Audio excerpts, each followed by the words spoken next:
بسم الله الرحمن الرحيم الحمد لله نحمده ونصلي على رسوله الكريم صلى الله عليه وعلى آله وأصحابه أجمعين. Chers frères, chers croyants et chères croyantes, bienvenue dans une nouvelle leçon proposée par la mosquée de la Muette. Aujourd'hui, nous allons parler de la sunna, l'importance de la sunna, la définition de la sunna et les degrés de la sunna. Commençons par l'importance de la sunna. Allah Azza wa Jal nous dit que la sunna est une clémence. Obéissez au messager, ainsi il vous sera fait miséricorde.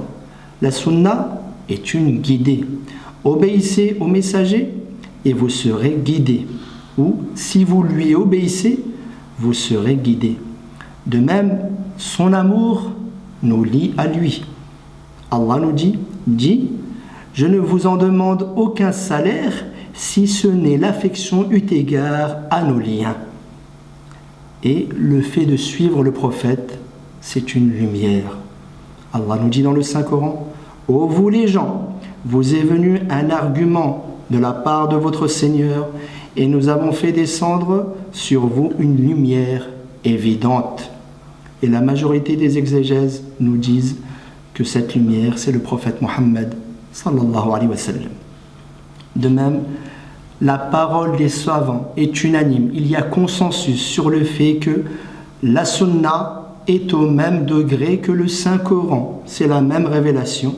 Donc si la sunna est authentique, on se doit de la suivre, de la respecter et de s'y soumettre comme on se soumet au Saint-Coran.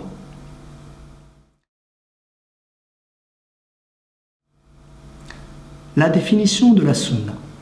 Qu'entendons-nous par la sunna du prophète sallallahu alayhi wa sallam? Ibn Rajab al-Hanbali rahmatullahi alayhi nous résume la sunna par ce qui suit. La sunna, c'est le chemin suivi. Cela comprend le chemin ou le mode de vie du prophète alayhi salatu wassalam, celui de ses compagnons bien guidés en ce qui concerne le dogme, les actions et les dires. Voilà ce qu'on appelle la sunna complète ou générale. Et les pieux prédécesseurs, quand ils nous parlaient de la sunna, ils sous-entendaient cette sunna-là, la sunna complète ou générale.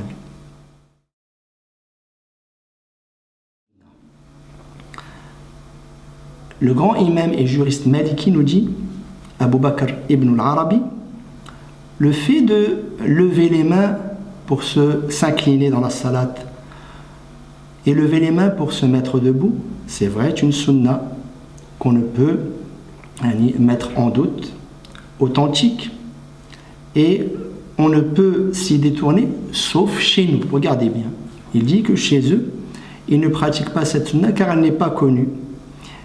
Et cela, c'est recommandé de la délaisser. Écoutez bien, pour quelle raison? Parce que sinon, puisque ce n'est pas connu, cela risquerait de semer le désordre et la discorde, et ça, c'est un devoir religieux de préserver l'unité entre les musulmans.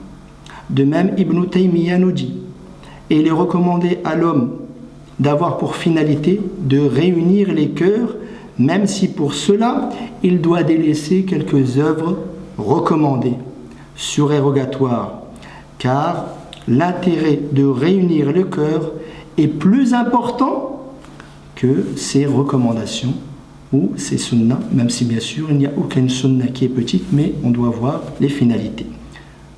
Et pour argument, il nous dit que le prophète sallallahu alayhi wa sallam lui-même a délaissé la reconstruction de la Kaaba.